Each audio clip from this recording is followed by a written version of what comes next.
Support WrestleTalk.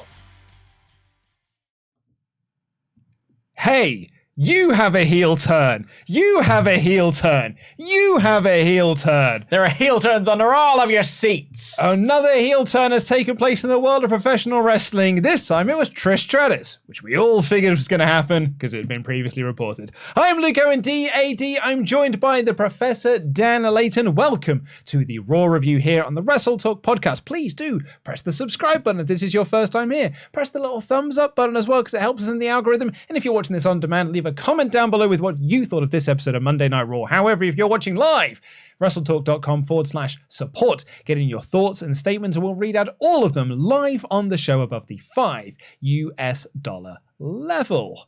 And this is also a bit of a housekeeping. Not only just the first Raw review with the two of us in unison, but it's the last Raw review that we'll be doing in this studio space. It is. So this studio space is going to be moving. I can't say we're lifting it up and moving it because we've rebuilt it. Or I say we. Rosie Nichols is rebuilding it. But we're going to be in our new studio space as of next week. It's coming at the right time. It's starting to smell in here a little bit. Yeah, it was a bit after the Mania weekend. Yeah. Bit funky. Bit punky. I mean, in fairness, the beers are still here. I've yet to actually take them out. Come on, that's basic stuff. It's been a whole week. I was tired. And there are crisps in there as well. Well, yeah, but they're still full, which is why I haven't taken it out yet. Fine, okay, I understand. Also, can I do one more bit of housekeeping? Oh, please do. This episode of the Raw Review is brought to you by the movie Renfield.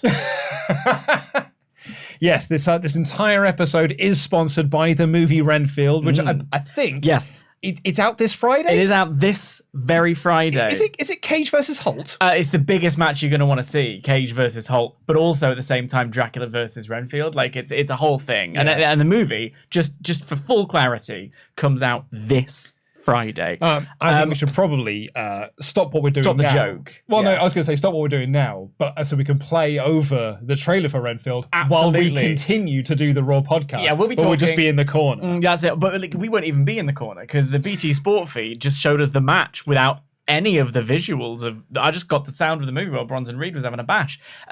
Hilariously, I am going to a press screening of Renfield this evening. I was looking forward to it until this amount of integration. You just wanted to do this a brag that you're going to go see a press screening tonight. I actually arranged for Raw to be sponsored by Renfield for that sole purpose. I mean, if we're in the process of bragging, I saw Super Mario Brothers last week on my own at a private screening. Well, this was it. I wanted you to get to that part because it just sounded like you just went to the pictures on your own. And that's my brag. It's perfectly fine. It's perfectly fine. But as a brag, I wasn't sure. But we're not here to talk about Renfield yet. We are here, in fact, to talk about our third heel turn in as many weeks, basically, because we had the Danielson heel turn on Dynamite, which although wasn't really a heel turn because he was always heel. Right. He was always listed internally on the heel side of things. He's just beloved. Yeah, he's been a heel for well over a year at this point now. He even met, like, back when times when they had the separate tunnels. Yeah. He kept pointing out, guys, I'm coming out the heel tunnel. He was still BCC the whole time, right? And he's been BCC the whole time, yeah. Right, so like... But they've also felt like babyfaces. I mean, tweeners, isn't it? I get Shades of Grey. Shades of Grey. The 50 Shades of Grey by Vince Russo. He stuck it in me, bro. And then we had the Brock Lesnar heel turn last week. Yes, which was more definite. Although also kind of teased a little bit. Like he was bailing out of the ring, doing, with the almost segments, doing little bits of heel work there. So. I always thought that was more of like a cocky, maybe he has got my number. I got little sprinkles. And here we had our third heel turn in as many weeks as Trish Stratus turned heel on Becky Lynch after the pair of them actually lost the tag team titles to Liv Morgan. Yes, Liv Morgan and Raquel. I had to check which Raquel Rodriguez partner it was this week. Here's the thing. So the segment began, the idea of this began with Lita being attacked backstage. And I had read the reports of the travel issues and all those things, which we'll get into, I'm sure. One of them said that there was going to be a change to who was wrestling in the women's match. And I thought that was a travel issue. So then to have a backstage segment with Lita injured, I was like, oh, it's a bit. They're doing a bit. Yeah. And I was like, why are Liv and Raquel there? I had no idea why they were on the show. And then I went, oh, they're challenging for the titles today. Do you remember we watched this show last week? Yeah, do you know what I mean? I completely forgot. And that's the damning indictment of the current state of the women's division. So Otis was like, he was being pruned by, and he'd been sort of like caught between Chad Gable and Maxine. If I may, you and me, we know, serving straight George R.R. Martin.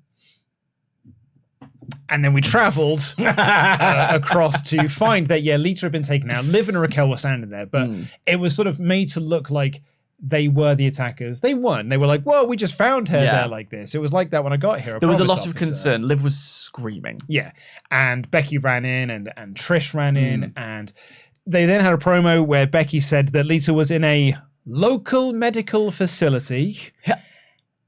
And then Becky said, do you know what? I will do this on my own. Until Trish Stratus walked up and said, do you know what? You don't have to. I'll be your tag team partner. I guess I'm now one half of the tag team champions. They were just sort of free birding. Oh, yeah, they were, because we did so well at WrestleMania, which, like, is true. It's true. They did win. Yeah. So it was also our 4th Hall of Famer on the show. Was it? Well, I'll come on to this later because the commentary was winding me up for the first half an hour of this show. Right.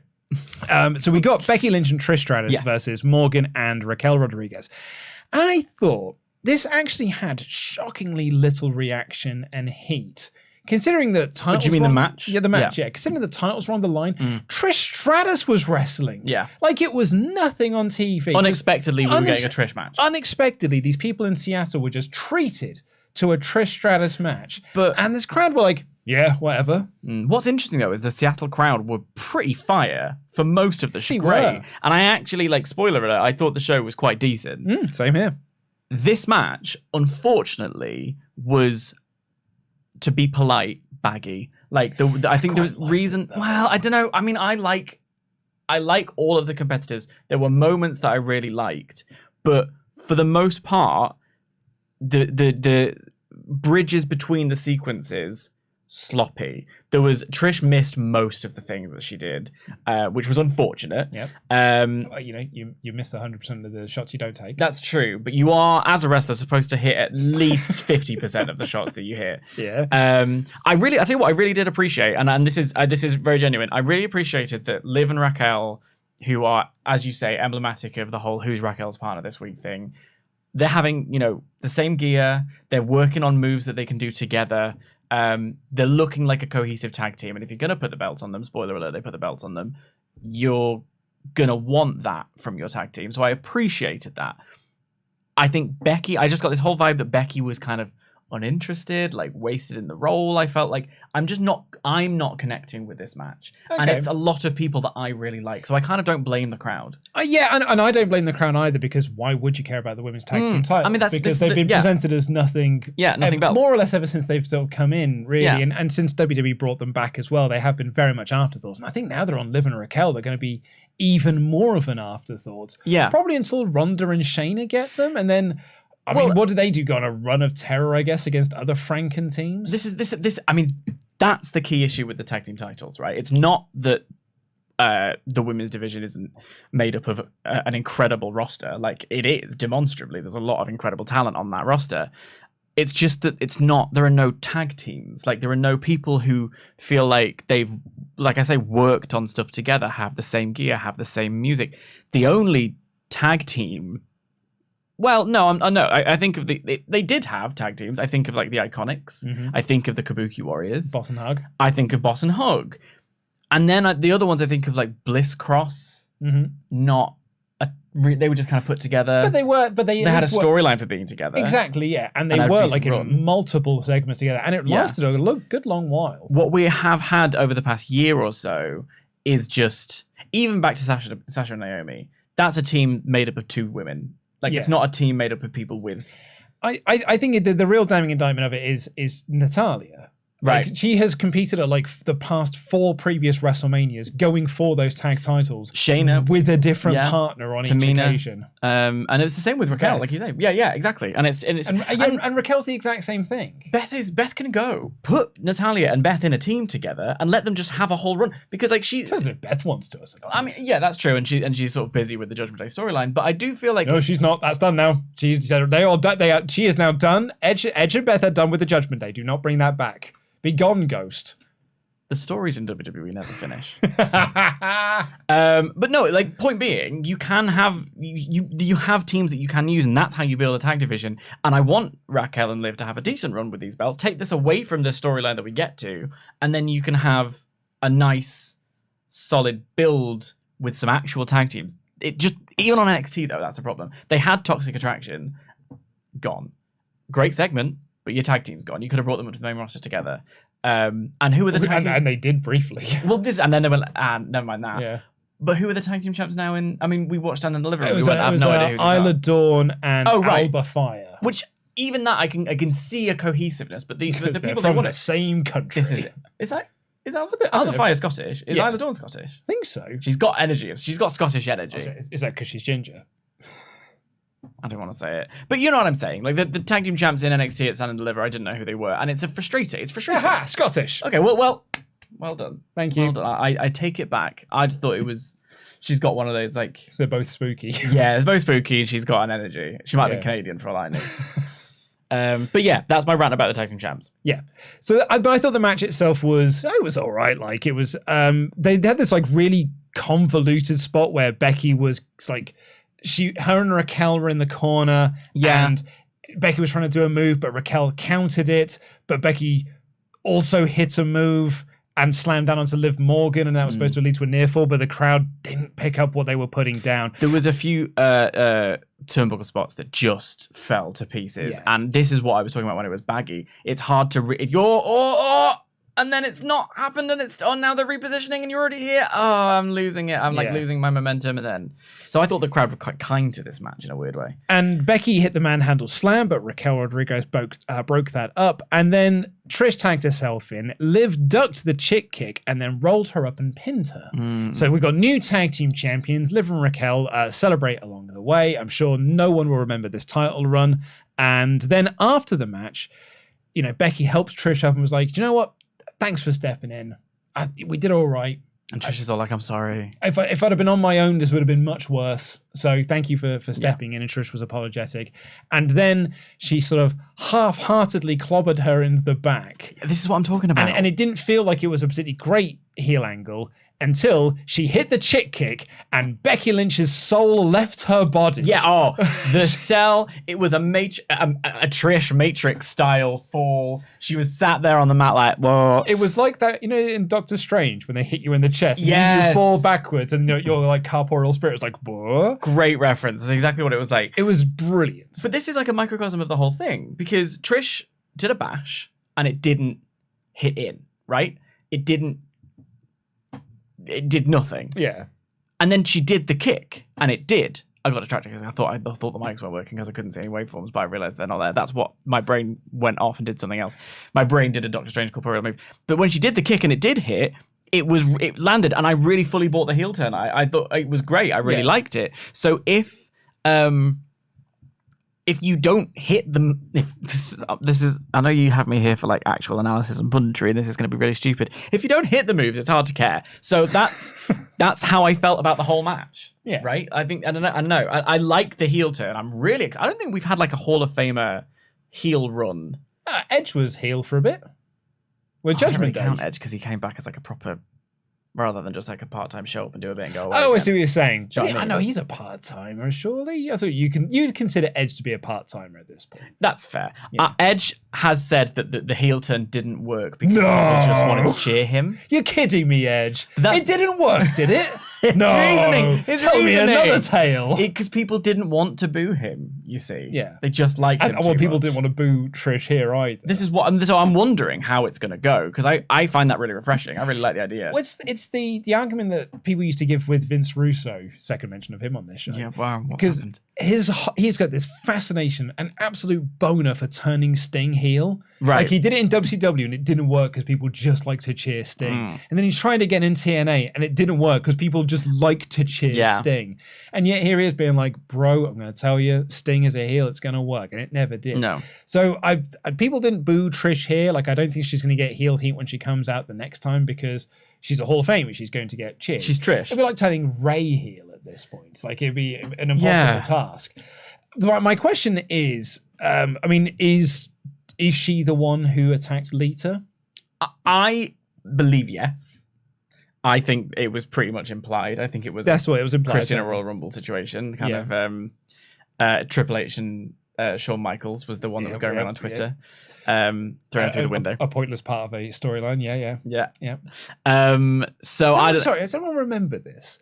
When Shawn and Triple H had this real heated blood rivalry, and they stopped it for 2 weeks so they could do a who attacked Shawn Michaels mystery storyline, and Triple H was the one leading the investigation, only to reveal that it was Triple H, the man he was feuding with anyway. And it's one of those moments where you're like, oh, sometimes if you give WWE too many weeks to book something, you just do it bad. I was 12, so I was really into it. But I do now that you've laid it out like that, you are dead right. It was a very straight... we got Brett versus Vince. We don't need to do anything here. Oh no, Brett's been run over and he's broken his leg. Shawn is oh no, Triple H is in the ring cutting a promo on how awful Shawn is. Then someone comes in and oh, you should probably know Shawn's been thrown through a window. And it's oh no, I didn't mean anything that I was just saying. I'm concerned about my friend. Oh no, don't worry. I did it. What was that little You're right. That was a very strange interaction. It was so at least we didn't have a week's, question. Who's done it? It was Trish. Yeah, Trish wasn't leading the investigation. Yeah. I think that there's a chance she can get booed. I genuinely do. And if she, because Becky's good enough. First of all, Becky's good enough. Second, and she got booed. She got heat as Big Time Bex. By the way, Big Time Bex, greater than the man, will die on that hill. Always will. But Trish, I had been, with these reports that the heel turn was coming, I had been paying attention to what Trish was wearing, and a lot of the time she was wearing outfits. At WrestleMania, she came out in the 21 gear. She was wearing stuff last night that reminded me of what she was wearing at WrestleMania 20. And I was like, I think she's turning heel, doing a heel turn here, and she's laying little seeds, little attention to detail, which I appreciate. Let's not forget that Trish Stratus was one of the best heels ever. She was so good, conniving, smug, arrogant. Great. She was great, and I reckon she's still got that, and she still can. It's going to be a really fun run. I think it's a great way of taking, because we talked about this. It's it's always Trish and Lita coming back. Now I stan Lita, so I'm always happy to see Lita come back, especially to get a little title run. Sad she didn't get to lose the belt, but whatever. We got to see her win it. I do feel like there is something in the idea of we've seen Trish come back a lot, right? So now we're seeing Trish come back, but with something new. So it gives us as the fans the opportunity to get involved in that. I think she's got a potential to get some heat. So the next question now is, when does the match take place? Because it doesn't feel like it's Backlash. The sort of, everyone was kind of running with the idea of you do it at SummerSlam. I was like, oh, that's long. That's a long way away to August the 5th. Yeah, to eke out this storyline. As we were just saying, then there are often times if you give WWE too much time, they either do nothing or do something very silly. So I don't know if you can run this out till SummerSlam. I would say no. 4 months is a long time. But I think you also want to do this at a big show. Granted, you've got a couple of other big shows. You've got Money in the Bank coming up, which is here in London. And that's 2 months away. That's 2 months away, so you could do it there. There's an argument to make that the Puerto Rico show in a couple of weeks' time is a big show because it's WWE's first show there in nearly to 20 years or whatever it is. So there's also Queen of the Ring. There's Queen and King of the Ring. You're absolutely right, in Saudi Arabia. Yeah, so you could do it there. You could put Trish in that, and that's a way to stretch it out until, say, Money in the Bank or whatever. It depends on what the dates they've got and what they're going to do. I wouldn't be inclined to give them a 4-month program. I don't think it's got that much legs. I think it has legs. I don't think it's got that much. Yeah, it is a match, I think, on paper, it's a dream match. I think this is dream match scenario. Because these are... And it's going to be Trish and Becky. Yeah. Lita's nowhere to be found. I don't know what you do with Lita at this point. Unless you do, and... Okay, I'm now workshopping something in my head, so bear with me. It's revealed that Lita wasn't hurt all along, and her and Trish plotted this together. Now that's fun. And it ends up being Lita and Trish versus, say, Becky and a babyface Bayley. Because I got a real moment on this show where I was like, oh, I think Bayley's going to turn babyface. Yeah. With all the stuff she's doing with Damage Control. Yeah, she did feel quite sympathetic. And we'll get to it. So that's what's really interesting with that concept that I like about that is I've already figured out I've already felt like you can stretch that then. Yes. So you have the Trish and Becky match at Backlash, then Trish can go away again, and then you can have a little bit more, and then you build that tag match at a Money in the Bank or a SummerSlam. Yeah. You know. There are certainly ways to do that. As I said, I'm just sort of spitballing ideas here. But I I would say Becky versus Trish on paper is an absolute dream match, because that's like generational talent. That's like one of the biggest stars of the early aughts versus the biggest star of the late 2010s, early 2020s. That's like a Rock Hogan level, two big stars colliding against each other in the same way that it sort of did for Becky and Lita, but it didn't. I was going to say the only reason that doesn't feel as big to me is because we had Trish and Charlotte. That one felt like that for me in the Toronto SummerSlam. You're absolutely right. Yeah, that's fair. It would have felt like let's say you have Becky and Alundra Blaze. Yeah, that I would be like, whoa, okay, let's see what you're going to do with that. Or it's unfortunate because of the way women's wrestling was treated that we don't have that level of Hogan stardom. It's a very small pool to pick from. It certainly is. I think it is because we have had several Trish matches where they felt like the last one. We did have Becky and Lita in the Elimination Chamber, which was a good match that I really enjoyed, by the way.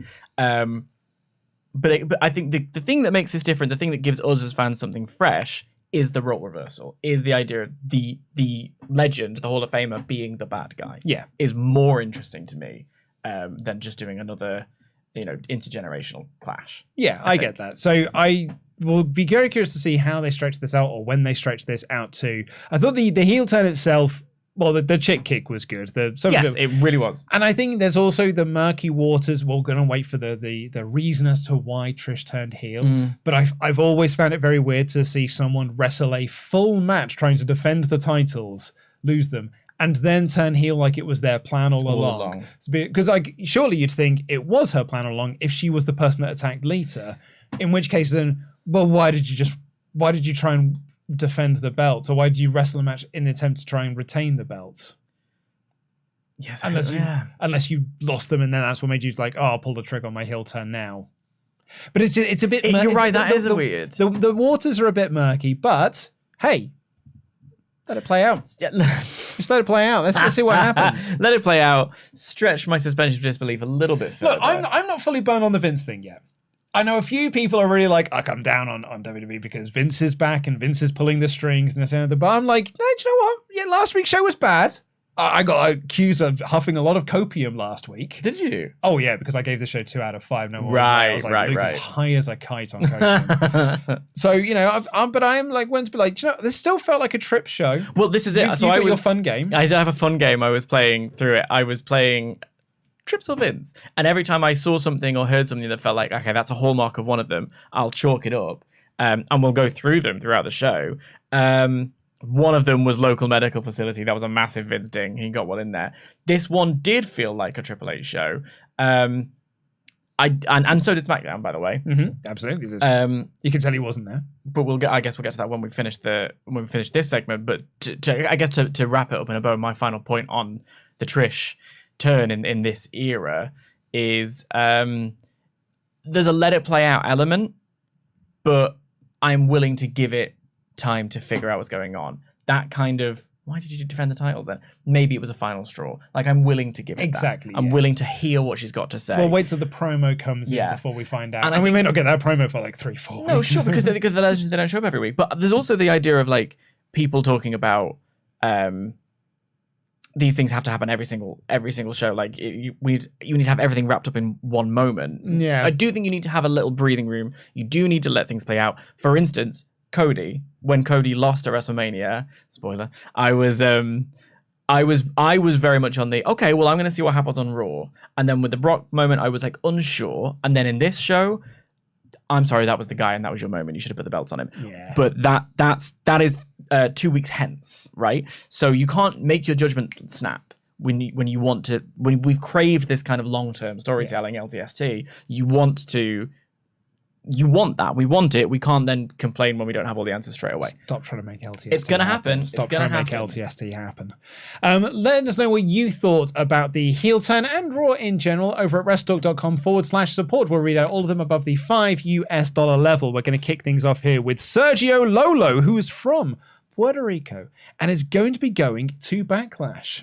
Ooh! Opinions? Everyone knows the passion we Puerto Ricans are about Bad Bunny and his music. Bad Bunny does a performance in Backlash since he hasn't done one in Puerto Rico since July, and Dominic attacks him there to set up the tag match. I think it would be a shame to not have Bad Bunny wrestle at Backlash. No, I think what the point he's making is that, like, here's a way you could set it up. Is like, so Bad Bunny is doing a performance. Oh, you'd set it up on the night? Yes, you would have Bad Bunny is doing a live gig and Dom attacks him. Right. Problem there is you will have a bunch of people so confused as to why this mullety man is attacking him on stage. I think what I would do is have the tag match already. I mean, it's happening. I think we can all agree it's going to happen. It's going to be great. I'm really looking forward to it.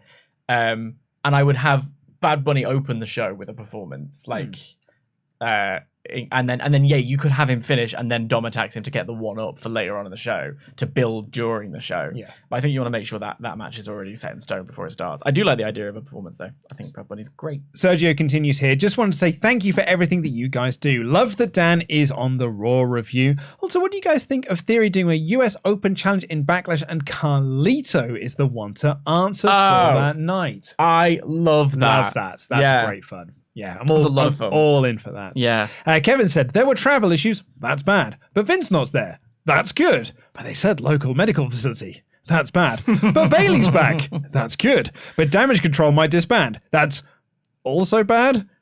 Can I go now? Great little Simpsons reference there. Kevin also continues, I feel when somebody says local medical facility is the equivalent of blink twice if you're in danger. Also, Becky and Bailey as a team would be a nice throwback to their NXT history, and that would be fun. I went back and I watched the promo from last week with all three, Trish, Lita, and Becky, because there were people saying, oh, Becky looks pissed.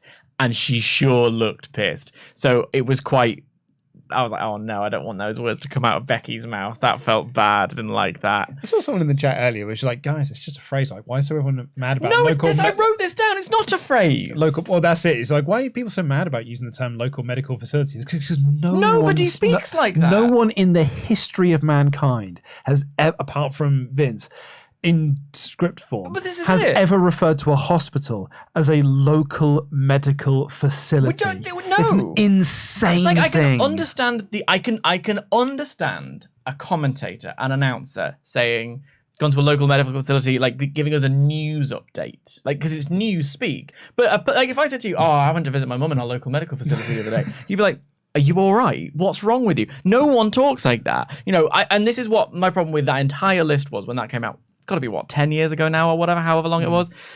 It's full of words that sound natural and give us that sense of realism. And he's saying, no, thank you. I want to just do all of these stupid words that people don't talk like that. So I have had to write quite a few ad reads in my time since working here. The hardest ad reads I've ever had to write are for WWE. Right. Because they give you a list of words you cannot say. And a list of words that you can say. And so you have to like write up something and then go back and be like, okay, can I say that? Nope, I can't say that word. So I've now got to replace it with this word, which is approved. Well, no, sorry. That sentence doesn't read right anymore because that's the word that I'm supposed to use there. It's really, really difficult to do. And then to perform, really difficult to make sound natural. Because it's that episode of Friends where Joey's found a thesaurus and he's like signs off the letter baby kangaroo Triviani. Like he's just used a thesaurus for every single word. They are warm. Literally one of the best Friends jokes ever. It's a very good bit. With full-sized aortic pumps instead of like big hearts. And that's what Vince is doing. It's just and you don't speak like it, and then you can see the yellow highlighter. That's what's infuriating about it. It's not that you're necessarily scripting the promo and people have to be on script. It's that you're scripting the promo and making them say mad phrases. What's wrong with you? Dougie Penman here says, first time Ultra Chatter. Hope that WrestleMania Backlash was just a slip of the tongue from Cody. With Trish going heel, I can see Charlotte calling her out going back to the retirement match for a rematch at SummerSlam. So keep Charlotte face when she gets back. So it's actually Trish versus Charlotte at SummerSlam is what Dougie is proposing here. I've seen it. We have got another one on Trish up top. I also agree as well. I think WrestleMania Backlash was just a slip of the tongue by Cody, but we'll get to that in a minute. Unfortunately, we do have a missing username here. Please let our moderators know that said, where's the fault line in damage control? Do Dak EO do damage control and cut deadweight Bayley? Or does Bayley get jealous and blows up on Dak EO? Or does Bayley and Dakota turn on number one contender EO Evolution style? Who ends up the facier and healier? We'll come on to that in a little bit because, like I was mentioning earlier, I've got a feeling that Bayley's the one turning babyface. We have got one about Trish up top. We do. If you got that one. Oh, we do indeed. So this is another missing username. Please do let our moderators know. That says they could keep Trish off TV after this, and Becky joins the Money in the Bank match, and Trish returns to cost her the briefcase. And then it's only really a 1 month build. That is true, but it's what are you doing with Becky in the meantime before we get like that? You've got a 2 month Becky period. I want to know. Like, if Trish is going to go away for a while, I want an explanation, and then she can go. Well, let's get into the rest of the show, which kicked off with travel issues. So this show was besetted by two things. Number one, Vince changed plans. And number two, travel issues meant other plans had to change. Did we get confirmation that Vince did change plans? Well, there were matches that were announced last week that then did not happen, but those were not travel-related issues. What's interesting, like which ones? So Miz versus Matt Riddle. Which felt like a Vince match was taken away. So I thought that was more like Triple H going, cross that one off the list. Triple H also had everyone that had returned or debuted have their match with The Miz. So there also was very much a Triple H match to make. But put Riddle out in... It seems to me more that Riddle is in the correct program now. They course corrected that pretty swiftly on SmackDown and then doubled down on that on this episode of Raw. I don't know.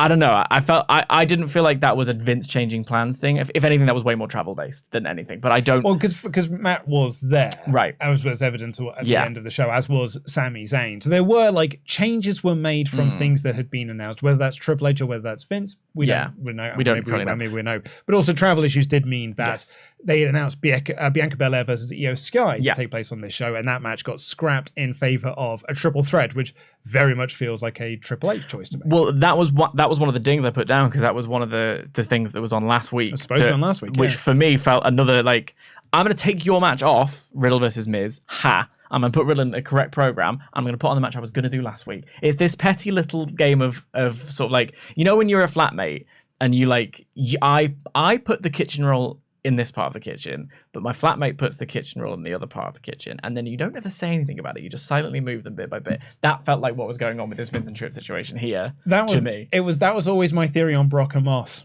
Right, it was a Vince match that Vince wanted. Because Triple H was telling very different stories leading into WrestleMania. Yeah. He was very much telling a Hurt Business reunion, and he was also telling Bray Wyatt's Brock Lesnar. He was also doing more Brock Lesnar, Bobby Lashley stuff, because that's why they did the false finisher Elimination Chamber. Yes. So he was clearly telling his stuff, and then Vince came in and was like, hey, pal, this is the match I want to do. And I always felt like Triple H was like, fine, I'll give you that match, as long as you don't touch anything else that I'm doing. It's almost like a distraction tactic. You give a kid something that they want to play with, just so they won't then bother you while you're trying to watch MasterChef. You let Becky say local medical facility, and then you can get away with the rest of the show. Exactly.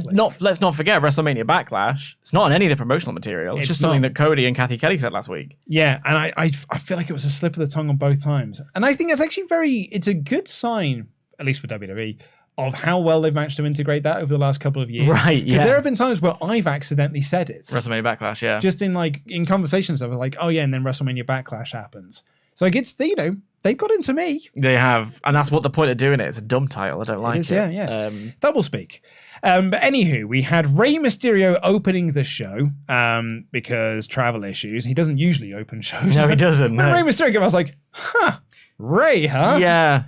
And you could tell that they were filling for time because he cut the same promo he basically did last week. I literally wrote down, I feel like I've seen this segment loads. And then Dom came out to just do the promos he was doing in the lead up to WrestleMania. I was like, oh man, we're filling for time here, I guess. Yeah, we are. And this is where, so I had a lot of references here to the fact that Rey is a Hall of Famer. Yeah. And they said it multiple times in this. And then during the match that he had with Finn Balor, more references to fact Hall of Famer Rey Mysterio. And Finn had a match at WrestleMania with Hall of Famer Edge.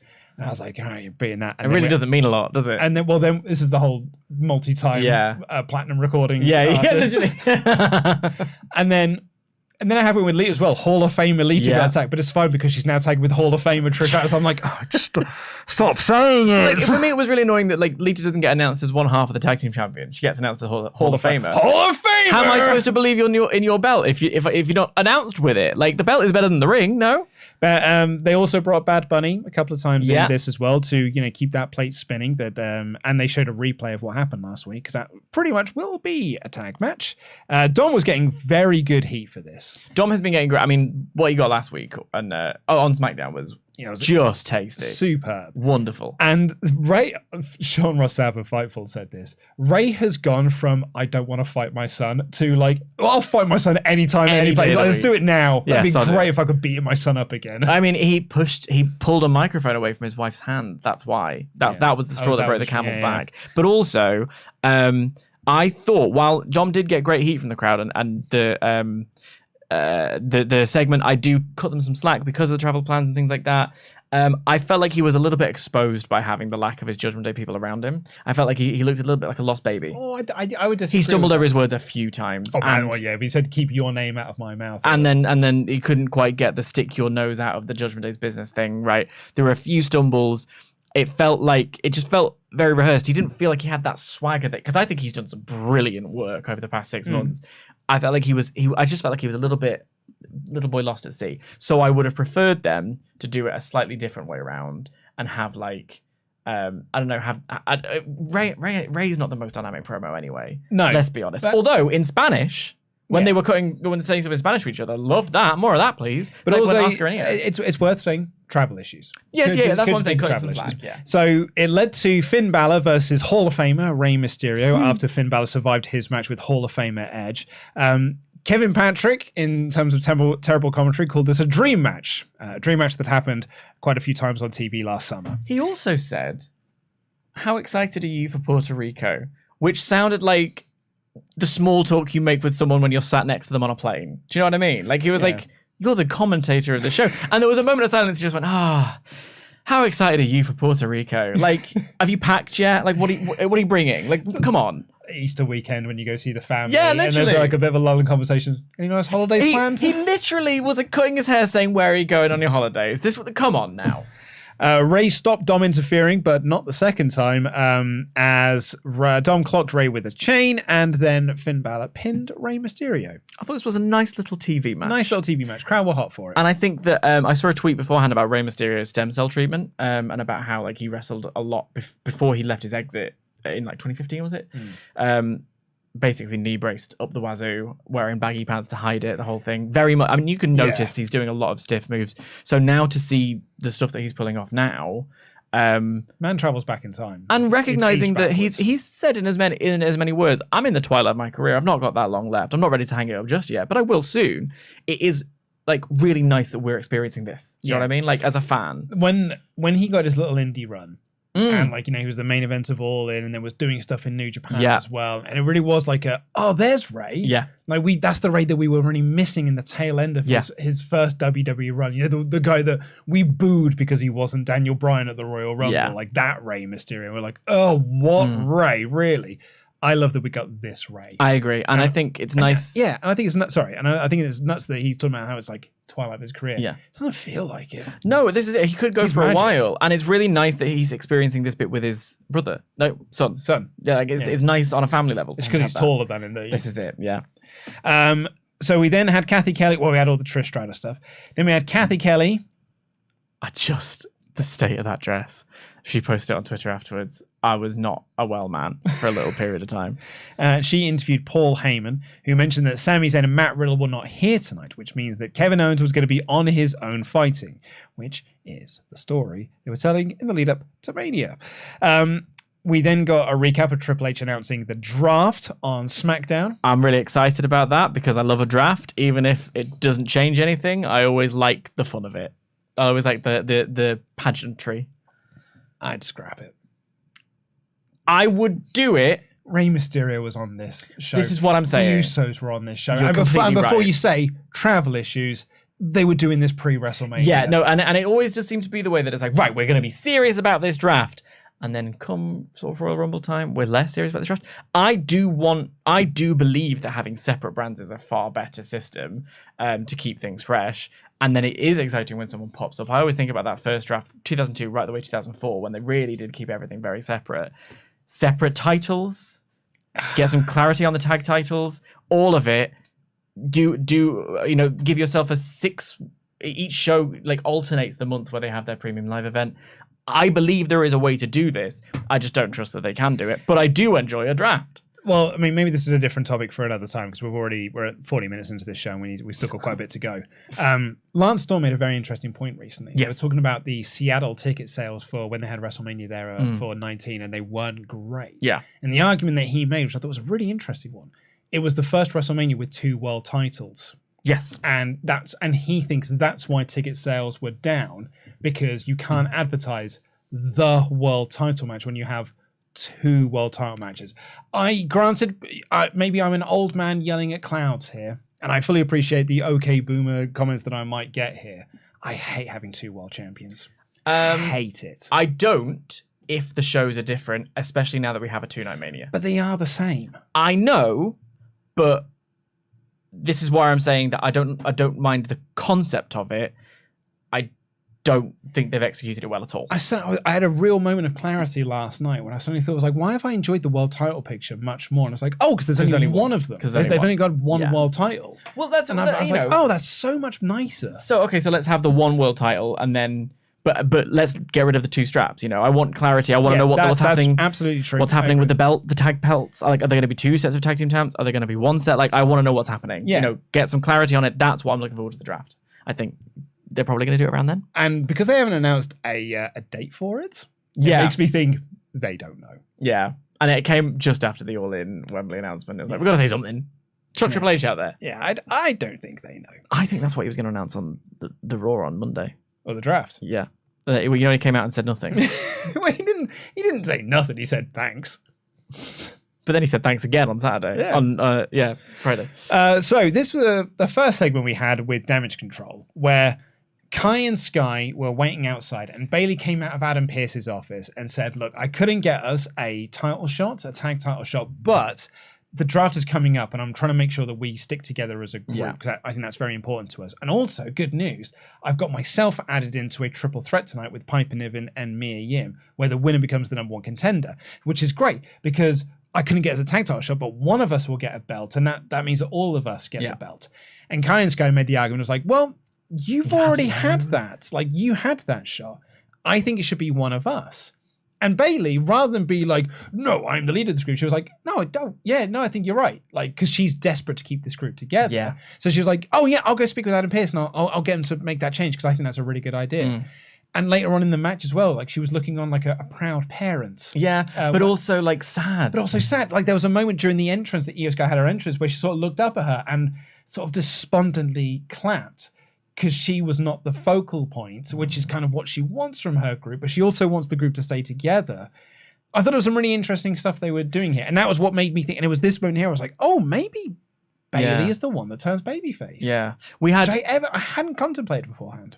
On my ding list, we had a couple, so we missed one right at the beginning, which was that they announced a whole bunch of segments right at the top of the show. If you announce a segment, it's kind of difficult, especially that many in a row. It's difficult to change it. That's a very Triple H thing. That was Triple H ding.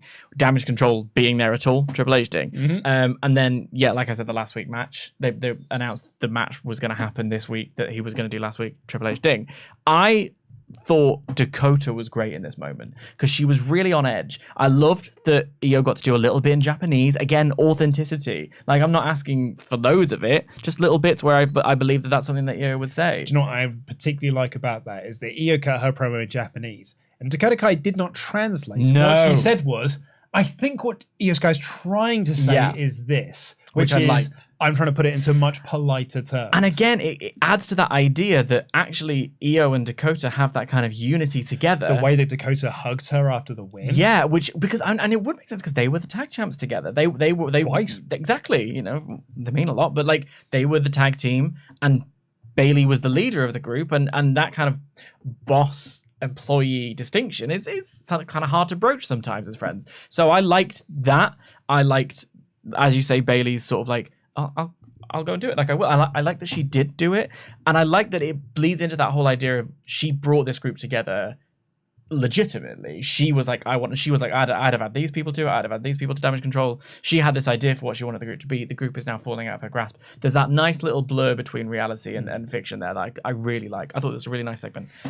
What I really liked, although the crowd didn't originally, because like all Bronson Reed matches, they did not react to him at all coming out, nor when he actually wrestled. Thankfully, Bobby's massively over, so they did get into the match by the end. Which is the exact opposite of how I feel. Samesies. It was Bobby Lashley versus Bronson Reed in a big, beefy men slapping meat match. And that's an official title now, isn't it? They've said that a lot. They said it on commentary. They're ruining it. They're taking it away from us. I loved this. I did too. Oh my God, I loved this so much. I loved Bobby not being able to lock the Hurt Lock in because his arms were too He's big. Just a massive person. I liked Bronson Reed doing that top rope Luthez press onto him. It was amazing. And he literally just looked like, I'm going to jump on you. Yeah. It was really sloppy and clunky, but in a realistic way. And I absolutely want to see these two throw hands again. I completely agree with you. And I think there's something really interesting in the fact that it did start kind of slow and it was a little bit like, what's going on here? And then it really sort of picked up its pace to the point where Corey Graves called it, he said they were kaijus. Yeah. And it was like exactly what that was, and exactly why I love a Godzilla movie. I like big things having a bash with each other, and just that. But then I didn't mind the double count out. I understand logically, maybe it's a bit weird, but just the idea that like at this point Bobby was really frustrated that he couldn't do his moves, like he couldn't lift him, he couldn't do whatever. He'd been lifted. Yeah, at like, that moment when he did hit the spine buster though. Yeah. And I wrote that down because it was a really nice moment of him using Reed's momentum against him and being smart with it. And then they like just brawl on the outside. It's like, oh, do you know what? I'm going to batter you, and I'm going to batter you, and I want them to. I literally would be happy for the next 3 weeks for them to just come out, have a match, and batter and go to the back and it never end. Or even not even a match, just batter each other through the backstage. I want battering. Ollie said this to me when we were in the office, and I hadn't really thought about it. He got real Bobby Lashley, Braun Strowman vibes when Paul Heyman took over the book of Raw. Right. And like they had those wild brawls. Remember that one they like chaotically went through the screen and stuff. And Ollie was like, that's the sort of thing that he would, and I want to see that from this as well. I mean, you could argue that the finish is a bit lazy, but I think it's actually a perfect finish to this because you don't want to see a definitive winner yet. Yeah. The idea of this is this is a taster of what you might get later. The ring's not big enough to contain them. Exactly, yeah. So you get false counts anywhere or something along those lines. A big stip match. Maybe put them inside a cage or something. He's like, oh, can you imagine these locked animals? And I want them to break the cage and carry on fighting. Oh, absolutely. That's the sort of like madness that I want. The only thing I would put as a negative of this, it was the referee telegraphing the finish. Oh, I didn't hear that. Because the second they went out to the outside, he went, 1, 2, 3! It's like, oh, are we going to get counts out, are we?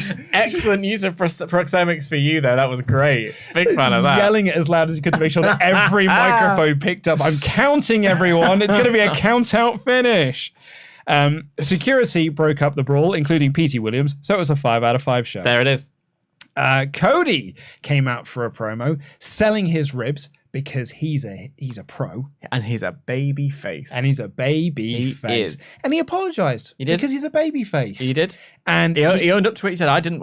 And what I liked, I wasn't clever enough to see what I went, because he had 2 crossroads he could have won, but he went too far. Yeah. He was like, I did that. That's on me. So he got embarrassed at WrestleMania. Yeah. He got embarrassed by Brock Lesnar. He got embarrassed by a rubber chicken that was thrown into the ring. Loved that. But he even got a call from his good friend, Matt. I was doing... Cardona, I think. Right, okay. Yeah. Or Jackson. Or Jackson, yeah. It was either Jackson or Cardona. Yeah. I get the feeling it's probably more Cardona than it is Jackson. But I liked that. But it was very nice. And it's sort of about how, hey, at least you're in the main event of WrestleMania, which is the exact sort of thing that Matt Cardona would say, the Big Mark. And then he basically, and I loved this, when Cody lost to Roman, there was this swell of people that said, Cody had to lose. He's not gone through any adversity yet. And you and I bellowed about this on the Raw After Mania review that we did, which was his whole story is the adversity that he's gone through. Like the whole last 10 years of his career have been the adversity that he has been overcoming. He has gone through the adversity. WrestleMania was the final point of that, but we are artificially extending out this storyline, and I still think it was the wrong move. We were talking about copium before. I was guilty as charged of that, especially on the first night, of being like, okay, well, let's see how it goes. And I made a bunch of notes actually on the way home from that Rainier show, being like, this is what I think about it while I was getting the train back. Now, when I look at this promo, and I thought the genius stroke of it was, I think it was Mr. Heyman who said this, it was all of you as well at home, and it was probably Vince. Like, it's all of these things, and being very on the nose about it, just confronting it head on, and just being like, no. Yeah, but he basically buried that. It was so clever. But then, are you about to say the line?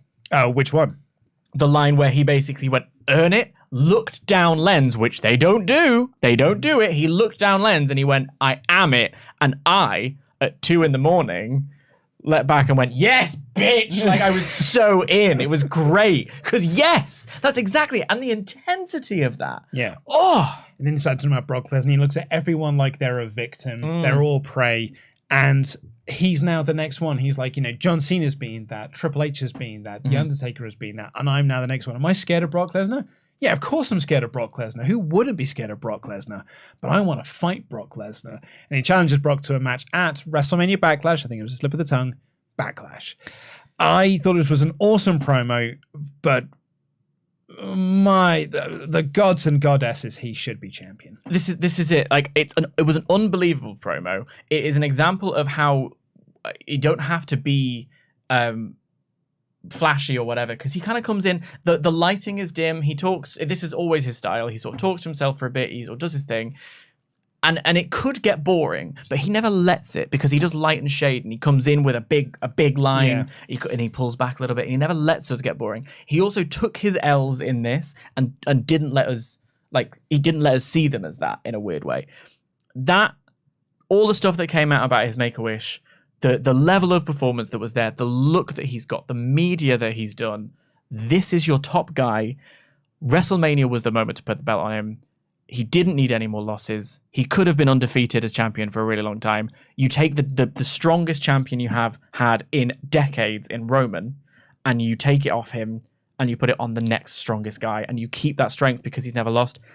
And the first challenge is Brock Lesnar, who's seen his first opportunity to take the belt, because he was happy-go-lucky, whatever, when he wasn't allowed to challenge for the belt anymore. But now he can. I'm back to being ruthless. I want my prize. I want to be at the top of the card. And I'm going to try and take it off you. And then that's your first program. This was your opportunity. I think you did fumble it. And that's a real shame. I have got a concern that Brock is going to squash Cody. I'd hate that. I'd hate that. I'd hate it. I'd hate it. I know you're probably right, but I hate it. Yeah. I'd have put the belt on him there. I think it was the right time. I agree. They announced that Logan Paul has re-signed with WWE and even used that hilariously photoshopped image. No, Logan said it wasn't photoshopped. Oh, that's right, because he is wearing a different coloured jacket. Note that there's a different colour, and also Stephanie's not there. And they had a different coloured bottle. It was yellow, even though it says blue raspberry. Yeah, blue raspberry on it. The bottle is yellow. Honestly, the photoshopping out Stephanie is my favourite. It's so funny. It's also camp. It's incredible. Because Ollie hadn't seen this, and I showed it to him, and he just laughed and he said, "Why do they do this?" Well, I thought it was Logan who did that. Well, I mean, whoever did it. Either way. But it's like, well, I thought it was WWE because Stephanie's not in the picture. Right. And he's like, why do they do this? It's a good question. I mean, it's copy and paste that question to all, to be honest. The Usos took on Alpha Academy in a travel issues match, and I thought this was hella fun. This was lit. It was so good. You know me. I love the Alpha Academy. I think they're incredible. Yeah, and at the beginning of it, they were I think they'd done there was a Rivals or documentary or something that was on, and then Kevin Patrick went, speaking of bona fide stars, and it was because they were on a shot of the Usos, but then Alpha Academy's music hit, and I was like, you're damn right, bona fide stars, Alpha Academy. Everything about them, it is simply impossible for me to not stan. I mean, Alpha Academy as well as Baby Faces are a brilliant act. Like the call and response thank yous. Yeah. I genuinely was a bit like, it's happening. It was so good. And Otis is amazing. Otis is great because he unbelievable. straddles both lines of things. He could be a dominant force, but also a very goofy comedy guy. Dumb. And like when he does his little leg shake thing, and he does like the caterpillar and stuff, and like Chad Gable cheering on the caterpillar, it was wonderful. And then Chad Gable gets in and is just the most incredible wrestler you've ever seen. And it had this moment where the Usos took out Otis because it was like double super kick, super kick, sent him over the announce table. Chad Gable, top rope moonsault to the floor, rolls in Jay or Jimmy, gets to the top rope, diving headbutt. The crowd are like, 1, 2, kick out. Oh, I bought it. As did I. Yes. And then the Usos came in, super kicks, 3D for the win. The crowd went nuts for this, and I loved it. Great time I had. I wrote big vibe. All of the above. It was unbelievable. Loved it. We had Io Sky versus Piper Niven versus Mia Yim, sponsored by Renfield. So I said this in my edited review, so I won't beat the horse too much here, but these three got zero reaction. Yeah, they did. And the match didn't get much reaction either. And I was there being like, well, again, can you blame the fans? Because all three of these women should be in this position. They all should be in a match where they're fighting for the number one contendership.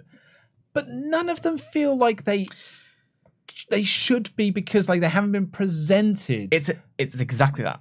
Like since, and then on commentary, and I got a bit aggy with this. Corey Graves basically was talking about how like, oh man, like a lot of people aren't really taking the opportunities that they're getting, and then said, oh, Mia Yim came in with lots of fanfare, but really she hasn't done anything since she got it. And I was like, well, that's not her fault. No. Also, it was like don't like call them out in the moment, like because it doesn't feel like being a heel and supporting the babyface. That just means that just feels like exposing them for no reason. Also, let's not remind everyone that Mia Yim debuted or re-debuted on the main roster to absolute silence because no one knew who she was. Like, so let's not. She wasn't given it because that's Triple H's fault. That's it, because she wasn't given any fanfare when she came in. So I thought it was like the crowd was just really dead, and you've got Corey Graves openly saying, oh man, people don't react to these people anymore, do they? But they did some fun three-way spots. Yeah. And I thought the action itself was dead good. I am in 100% agreement here. I think it's a real shame because Piper Niven is brilliant. I've had the luck to see her live. She's great. Lovely. I interviewed her. Yeah. Many for WOS Wrestling. Yeah. And she's so nice. She's awesome. Yeah, sweetheart. Michin is brilliant. I think we've seen Michin, Mia Yim. She's both. Sorry. She's both. It's Michin on the big screens and the bar, but the announcer says Mia Yim, so it's both. But like also great, and we know this because we've seen NXT, we've seen Impact work. Like she's great. They're both great. They both, like you say, deserve the opportunity. The audience doesn't care because they haven't been given a reason to care. It's not a question of quality. It's not a question of whether or not they can do it. They can go. It's a question of have they been presented to? Why are they in a title match? Why are they being given a title opportunity? Because they don't wrestle week to week. Well, but they haven't built anyone up. So this is it. And I think after Asuka lost, we were sort of like puzzled, being like, well, who else is it going to be then? And on the basis of this match, they gave us a ton of reasons why we should be seeing them wrestle more often. Like I think of that Code Red from Mia was particularly incredible. I mean, Piper Niven is just so light on her feet for such a big character, big person. And I wrote down Io's Hurricane Rana. Woof. That was delicious. Like there was so much really brilliant work in this match that showed me why on a 3-hour show. And I was thrilled to see. I was a nerd about it, and I counted how much wrestling was on the show compared to last week, and it was over double. But like, I'd much rather going forward we have shorter matches, but where they can get more stuff in. They don't have to pad things out for time. They don't have to have rest breaks. Where we can just see what quality they've got. So that then when it does come time to pick a number one contender, well, we know, oh, this is going to be great. That's going to be, because we know these people. It gives us a reason to care.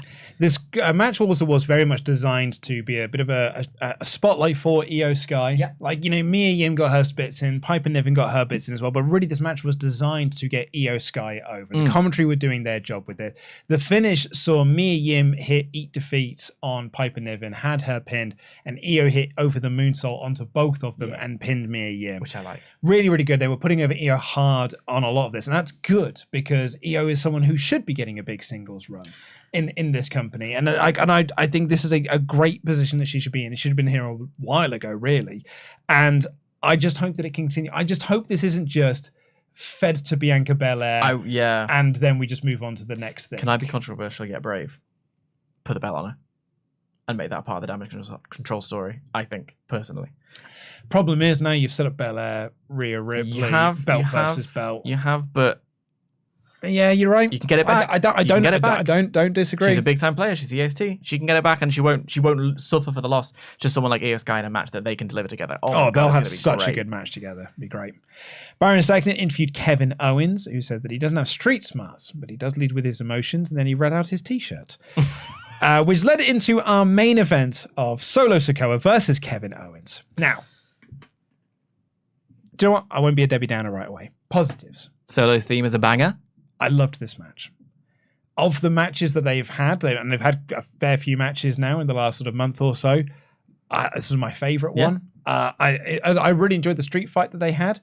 I love this one because I thought Solo going after the knee was so good. I thought that Kevin's selling of the knee and incorporating that knee into all of his usual spots that he does was simple but so effective. So I thought it told a really good story throughout the time that they had, and I thought Owens was sensational in this match. I thought that Solo Sikoa was an incredible presence in this match, so I really liked it from that side of things. The finish was Owens could not overcome the odds of the Usos, and Solo Sikoa hit the Samoan Spike for the win.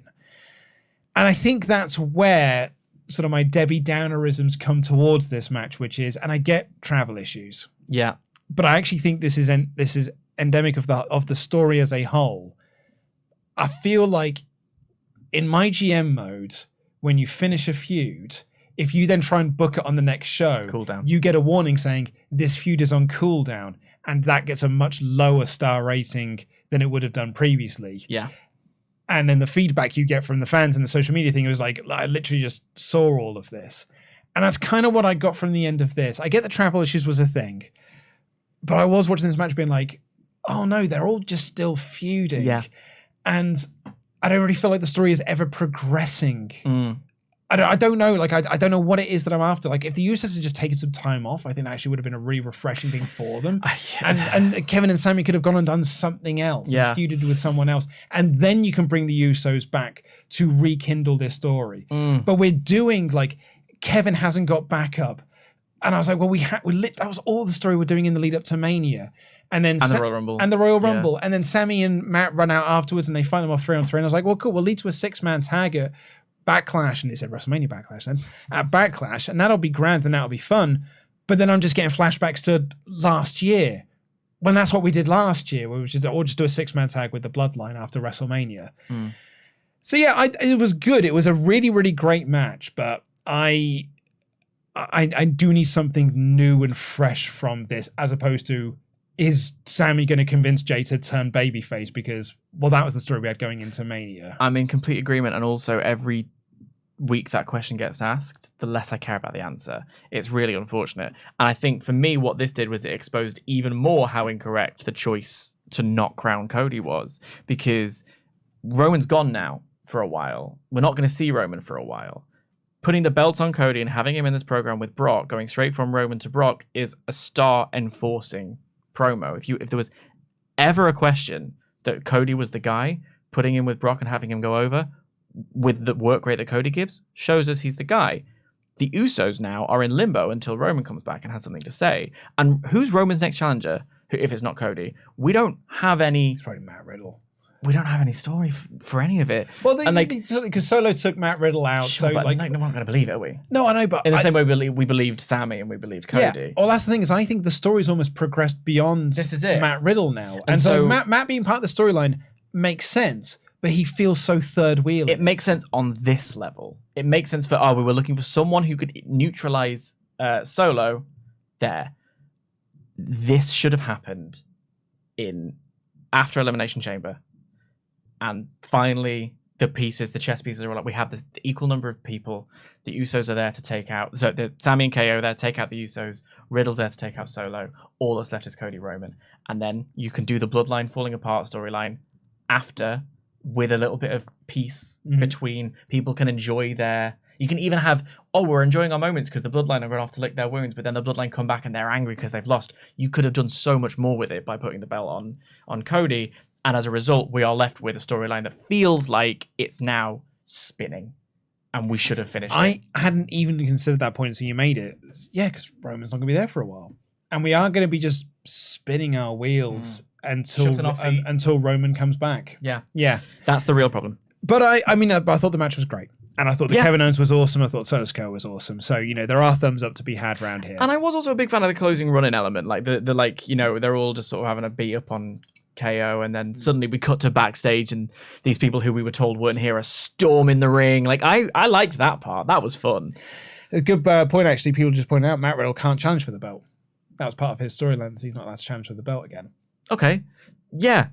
Well, because then he was in Money in the Bank, wasn't he? I remember being like, why is he in Money in the Bank? He's not allowed to go for the belt. So yeah, well, even more reason to put him. I forgot about that part. Yeah, so did I. So long ago. Yeah, bloody no, the storyline's gone on for ages. So, overall, this was a marked improvement over last week's episode. God. Can I just say as well briefly, if I'm sorry, we're going long, but that's like fine. The idea that there are some people being like, oh, just because Triple H is involved, people will give it like 5 stars or whatever, and it's like copium. No, it's grading on a curve. When we both do film reviews and things like that as well. When I'm reviewing Super Mario Brothers, I'm not reviewing it in the same way that I'm reviewing The Whale or a Best Picture winner or Everything Everywhere All at Once. They're different experiences. Did you hear that, Empire? You've got to experience a movie the way it's intended to be experienced and grade on a curve and think about things like that. When we're comparing, here's a chart. Imagine, if you will, use your little mind palace to imagine a chart. Good is at the top, bad is at the bottom. I'm not saying it's an exact science, but it's pretty basic. Here is a bad Triple H show. Here is a good Vince show. Right? So when we're talking about one of the worst Vince shows ever, which is way down here, and a middling Triple H show, the gulf is massive. It's recognizing that, we criticized a lot. And I was actually, for someone who's a bit of a mark and a bit of an eternal optimist for WWE, I criticized a lot of Triple H's shows last year. Like, especially the go-home shows. I thought he had a 100% record of sucking at go-home shows. But the quality is there, and I think it's because we hold into a higher standard because we had that incredible NXT run. We had some really good, really fresh, I was going to say that good NXT pay-per-view run. Yeah, okay, fair. Weekly TV was a development. And I will say, Extreme Rules maybe not, but the majority of Triple H's pay-per-views were great. I think so, yeah. Yeah, so translated that to the main roster. But I think some of the weekly TV has been really good. Some of it has been bang average. Some of it has actually been a little bit bad. But all of it has been way better than anything Vince McMahon has been able to offer us since at least 2013. Considering that this was a travel issue show, yeah, put together on a really decent show, yeah, with only half of the roster. And let's say Vince is on Zoom, having his say. If you're navigating that, fair play. We got 75 minutes of wrestling compared to 30 minutes last week. Triple H, signs of a Triple H show, 4. Signs of a Vince show, 2. So that's my match of the day report for you. More on that next week. Gary Lineker will be here in this chair.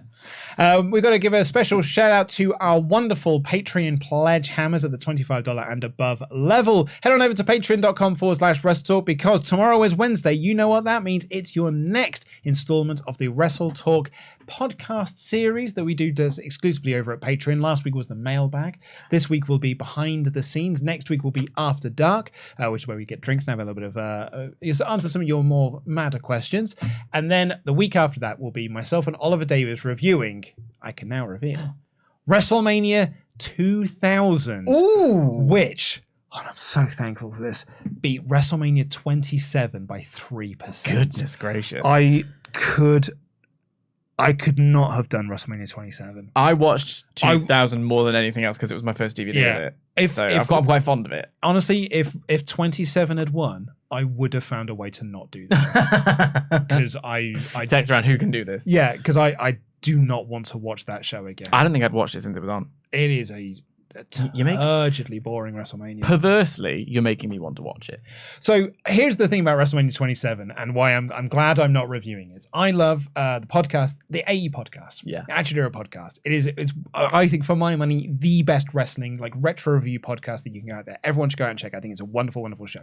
They reviewed WrestleMania 27 for their second series when they did The Rock's return. And in the match of the night MVP, Billy Giebel gave his MVP to Snooki. Do you know what? Out of anyone on the show, she impressed me the most. I mean, she did. That handspring back elbow. There you go. He's like, I cannot believe I'm here saying this, but I thought she was the best thing on the show because this show's awful. What a time capsule that is. Right. So we're reviewing WrestleMania 2000, which in itself is not a good WrestleMania, but it does have that triangle ladder match. So, there is that. And if you are one of our $25 and above Patreon Pledgehammers, you get your name read out here on the WrestleTalk podcast like these fine folks. The Infinite Crisis, Chris Jenkins. Chris, the Cypriot sensation, Petru. Hey now, you're an all-star. No. Chuck Turner. Cody, the Terminator Moody. The Mayor of Painesville, Dan. Daniel's sweet Mexican chocolate Ibarra. Dr. Hook, Nolan Evans. All Ego, Ethan Wiley. Send Me to Heaven, Evan Reich. Always Shining, Garrett Albright. AYI Jody Bus Driver Harry. The Aztec Warrior, Hector Rodriguez. Thank you all so much for your wonderful, wonderful, wonderful Patreon Pledgehammers. Head on to patreon.com/WrestleTalk for more excellent content like my flaws Geordie impersonation. It was unbelievable. Thank you. It's like I left the room for a second. I was transported. Probably the only reason I can't do a Geordie impersonation unless I do my Pete impersonation, right, which is to go, oh, so high register, and then I can do a really good Geordie accent like our Peter does. Is that Pete? Quinnell Pete? Yeah. That's your impression of Pete? Yeah, have you not heard how thick his Geordie accent is? Because he used to work at Greg's Pets. He used to get all those steak bakes. You must stop. No. GRT Chaos Rising says, afternoon, DAD and Professor. You brought up Trish versus Charlotte. Wasn't that supposed to be Trish versus Bliss? What if we get a Bliss return to tag with Lynch against Lita and Trish? Not against a Bailey turned though. Many thanks. That's a good answer. Do you know, she's due back. And that would at least be something for Alexa Bliss. Yeah. I've been asking for something. Something to do. I would prefer Bailey, but I'm not going to say no. Fan of Alexa Bliss. The only reason I am pushing for Bailey is because the only reason Lita and Trish are back is because Becky brought them in to take out Bailey and Damage Control. So now it's like the enemy of my enemy is my friend. And also, do you know what else works with that? Was that Lita tagged with Becky now because the reason she fought against her was, I know you're better than this big time Bex person you're pretending to be. I helped reveal the real person that you are. Becky can do the same for Bailey. Oh, I love that. Yeah. Their shared history and everything. Yeah. I think it's delightful. The Guilty Hat says, what was it asked last week but wasn't around? Why do you think Cody will get his Roman rematch? Cesaro never got his never got his. Drew never got his after Cardiff. We wanted Sammy to get his after Chamber. There will be a new guy by the time Cody and Brock ends. I think the only reason people are, because who else is it? Well, that's, yeah. At this stage. I think that's it. I like the idea. A few people were throwing around on the Fightful post show that Cody wins Money in the Bank. And Cody then basically cashes in advance to be like, I'm going to force... Be noble about it, like Rob Van Dam. Yeah, exactly. I'm going to force Roman to show up on this day because he's never around. And that's how he gets his rematch. But yeah, he probably needs more adversity first. Bonesaw Buck 823 said, I loved Cody's promo. Let's throw out some more Rocky references. Cody is both Apollo and Rocky, and Brock must break him. Only for Cody to cut the Russian. And also, LTS will be a thing. It's very fesh. Well, I mean, you've already got it wrong there. LTST. Further, I think I might have said this last week. I've also never seen Rocky. So I don't... Me and Punk. I've seen Creed 3. Yeah, well, that isn't part of the series. It's fun to start at the end. Maybe watch them in reverse. Yeah. It does mean that you will get to Rocky 5 before any of the good Rocky movies. Although Rocky Balboa is excellent. All right. Yeah, I think Rocky Balboa is strongly in like the top 3 Rocky movies. If I were to rank them, and you often do, and I often do. Oh, they're Rocky 4. I mean, Rocky 4 is fun because it's basically just a lot of music videos then to boxing matches. And on this list, where are the Ninja Turtles? Oh, okay. So, well, I think that Leonardo is better than Rocky V. Anyway, what's the next chat that we? Bonesaw Buck adds in, also to the person who referred them as Dakio, it's clearly Kai and Sky. Kai and Sky! Very good. Very good. Love that. We do have a missing username here. Please let our moderators know. Said Bailey could turn on Io and Kai after Io beats Bianca for the title. That Bailey couldn't because Io is effing amazing and should be champion. But more likely, Bailey will just cost Io the title match. I want Io to be champion. I want Bianca to have a little bit of time off. LJ Mickey, here's my idea. Unify the world title belts. I think they already have. I mean, undisputed, yeah, technically. Unify the tag belts, mid-cards, and women belts. Scrap the women's tag team belts, and you can have 2 separate rosters with traveling champions defending their belts on both shows if WWE still want to do the brand split, which was the original idea. The original model, yeah. Which were, well, I'd say all the champions. It was just the world champion was on both shows. And the women's champion initially was on both shows. And then they just put it on one show because they then introduced the Divas Championship. Because it was more that they drafted all of the wrestlers to Raw, and all of the Divas to SmackDown. Yeah. So there was not really a lot of competition. Don't unify the mid card belts. Don't unify the Don't scrap the tag team belt, the women's tag. I think you just need to do the division better. That's it. I agree with combining the women's belts though. Yeah, I agree. That's the thing. One champ. And maybe that's where we get Rhea and Bianca. If we don't have, if Io doesn't win, they can do it now rather than, because I guess my worry is eking it out till Survivor Series. I don't want to watch that. Kevin says, Cody having a promo. Wah, wah, wah. I'm Cody Rhodes. Wah, wah, wah. My dad's Dusty. Wah, wah, wah. I'm sorry I lost. Grow up. Also, I cannot wait for the women's tag title episodes of Survival Series. Oh my God. That's going to be nightmarish. Okay, hold on. Don't do it now. It's Raquel and Liv, who won it off of Becky and Lita, who won it off of Damage Control, who won it off of Bliss and Asuka, who won it off of Damage Control, who won it off of Raquel Rodriguez and Aaliyah from the vacated titles that were won by Sasha and Naomi, who won it off of... Oh, who did they beat? Who was it? Who did they beat? Because it was at WrestleMania. Who did they beat? Why do I think it's Sonya Deville? It's not Sonya Deville. Who was it? I couldn't tell you. I got to this part and then I'm stuck. Don't look in the chat. That's not how Survival Series works. No, I was just laughing here at Creed Bop and Rocky Steady. That's very good, chat. How do they win him off? While you do that, Kevin, be a bit nicer to Cody Rhodes. His dad was the American dream. Jake WTW said, I keep hearing you all talk about travel issues. I believe you mean to say transportation complications, pal. That's very, very funny. That's very good. Another missing username. Do let us know, pop it in the chat if this is you. My downside of the Bloodline storyline, granted there have only been 3 matches, is that the Bloodline have won all of their matches since WrestleMania, so it feels like Sami and Kevin lost even with the belts, but we'll have to see what happens. I do get where you're coming from with that. It's a very tricky one because you still want the Bloodline to have their aura. If you're carrying on the storyline, they need to have their aura, but it's hard to do that while you're also maintaining the aura of your new champions. This is why the Bloodline storyline should have had its wheels fall off at WrestleMania. I can't do it. You can't do it. I can't think who it is. And actually, the chat are also throwing up lots of different answers. Shall I have a Google while you read the next one? Just to... It could have been Banks and Bailey, Fox Janan, because Banks won the belt. Oh, Zelina and Carmella. That's who they beat. I saw a tweet being like, oh, here's this beautiful shot of Carmella and Zelina walking off into the sunset together. And I'm like, why were they? Oh, they were the champs? Yeah. People cared? I like all of the women on the roster. All of them. I think they've all got something different to bring. You just gotta book them right, Triple H. I beg you. I like that it took so long to get to that point because that was the first person who found it on Wikipedia.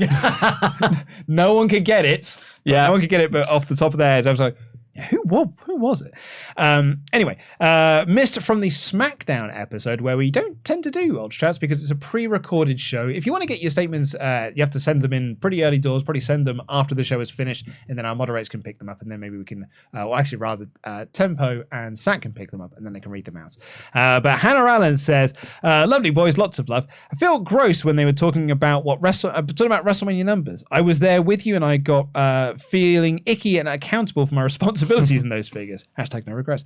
But WWE can get lost. I hate this. By the way, Tempest, I got into basketball. Granted, local comps. Australia did, but I offer my Twitter support, and I intend to honor that. Loki, I'm also friends with local pros. It's been easy. Am I having the time of my life? Yeah. ASAP Tempest, I was watching last night's SmackDown, and it was good. The only thing holding it back was getting invested, and hopefully for the future is Vince. Should I just watch and enjoy the good show while we have it, or not watch so I'm not disappointed? I think it's a really interesting period there was this story that came out that Vince has now not got the majority vote on the board, things like that. I think while the merger is taking place over the next few months, it should be done by autumn, I believe, is the WrestleNomics were the ones who said this. It's going to be just something to keep your eye on. I was fuming on Monday. I was furious on Monday after the end of that show. You swore. I did a naughty swear. I did a full Succession Logan Roy swear. It was a bit of a top shelf. If you're gonna have one, drop it. If it's you got to make it count. I mean, it wasn't C-bomb, but it was the next level down. Yeah, I mean, the C-bomb you got to save for very special occasions or when you look really good at a party. But after SmackDown, I was like, once again, letting it play out, holding it to SmackDown. The fact that they announced matches for SmackDown on Thursday gave me pause. That feels like a Triple H thing. The length of the matches, all of that on SmackDown felt like a Triple H show. This now has felt like a Triple H show, even though the final tally was 4-2. Little hints here and there of Vinnie Mac getting his teeth in. I really, really hate this. See how it plays out.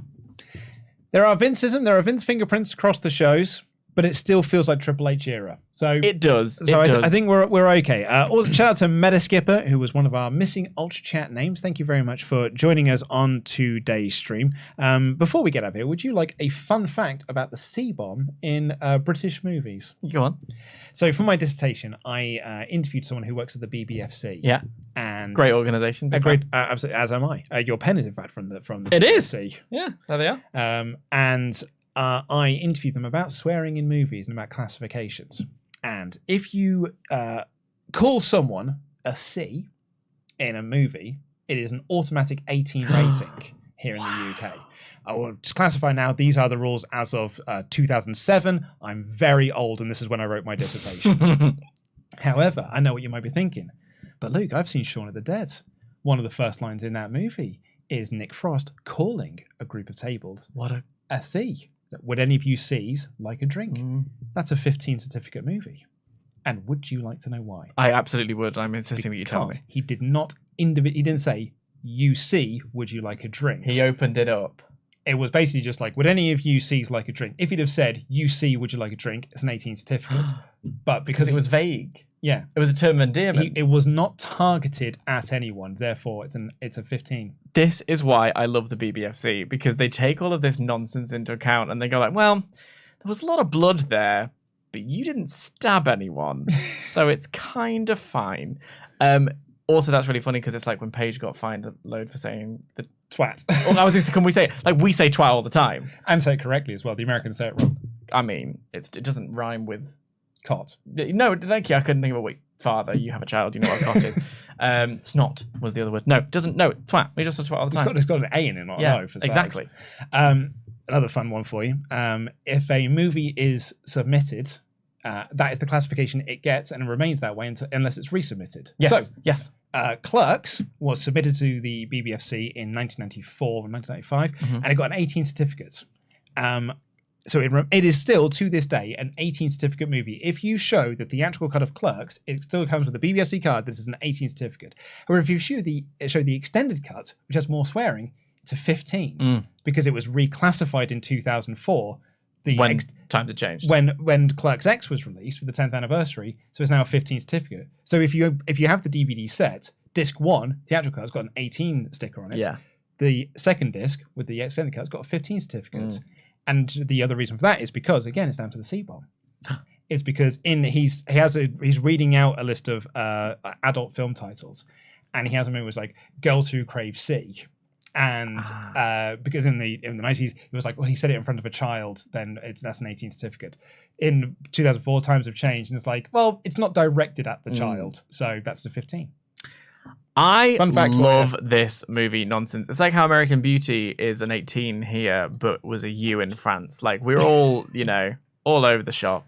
Good point there, Spud Gun. Batman 89 is still a 15. Because that's what it was classified in 1989, because the 12 certificate did not exist. No need. You know what the first movie to get a 12A was? Spider-Man? That's correct. I was correct, yeah. Yes. Good pub quiz question. Yeah, And the reason why is because... They just wanted to get more bums on seats. They wanted to get more seats, because 12A is... You can go to it... It's the same as an R-rated movie. Like, you can go if you have parental assistance with you. Yeah. Is that what R-rated is? Well, R-rated. I always thought R-rated was 15. We're on a very different podcast. Well, now. I think it is a 15, but if you go with the parent and you're under 15, you can go and see it, I think. Right. I mean, Americans are just like, yeah, do whatever you want. Unless it's an X-rated movie. That's why they're there today. Sorry, I was just seeing if there are any more UltraChats coming in, because we've gone way off topic here. But I've actually just given you time to finish up the poll. Yeah, that's what we were doing. Yeah, so we'll close out this poll here with your thoughts on Raw, and I can confirm mid 50%. Thumbs up 40%, thumbs down 8%. So it is still very much pointing upwards, but this is more mid. It's an Orange Cassidy. This is more mid than we've had in a while. I would say, grading on a curve, compared to last week, given the fact that they had all of that nightmare transportation complication, they had all that going on. I'm fair play for putting a show like this together. I thought it was decent. I would say 3.5 stars. Also here, Con Air was a 15 in the cinemas, but it's an 18 on VHS because you get different classifications at times, because they're easy to access. And the PEGI ratings for games, technically not enforceable. Oh, I know, because I used to work at a game station. I used to work at game. So kids can come in and buy an PEGI 18 game, and I can't stop them. We were told to stop them. So it was this whole thing of like, but Game Station will let us, and say, yeah, well, we're not Game Station. Yeah. And that's why we're truly rivals.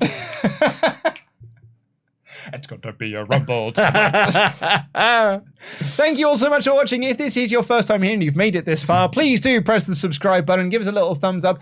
Go check out Cutscene as well. I just released the first video. It's very, very good. Oh, thank you. I was thrilled to watch the whole thing. Fascinating. The mushroom base, they're terrifying. If you're a fan of the Super Mario Brothers film, the original or the new one, or just Super Mario Brothers in general, Lucas put together a brilliant video essay. Can't recommend it enough. Anyway, I was looking at the fantasy draft, the one that was written in 1992, which would have been what the 1993 movie could have looked like. It's basically a here's what you could have won version of Super Mario Brothers. So we dive into that, go through the script and why the script did not get made. So that's available over on Cutscene. Our moderators will be throwing that out now, so you can go and subscribe to that there. Thank you all so much for watching. We will be back on Thursday. In fact, actually, no, we're back tomorrow with the next episode of Worst Match Ever. Which is... Can you tell us what it is? Oh, I can tell you what it is. It is The Donald versus Rosie O'Donnell. Oh! That's right, everyone. It is Rosie O'Donnell versus Donald Trump from an episode of Raw. That's all I'm going to say, because if you've never seen it, then you're in for quite a ride. Load it up on the network. This business is a lot of nonsense, isn't it? Thank you so much, everyone. I've been Luke Owen, DAD. That has been the Professor Dan Layton. Jam that jam.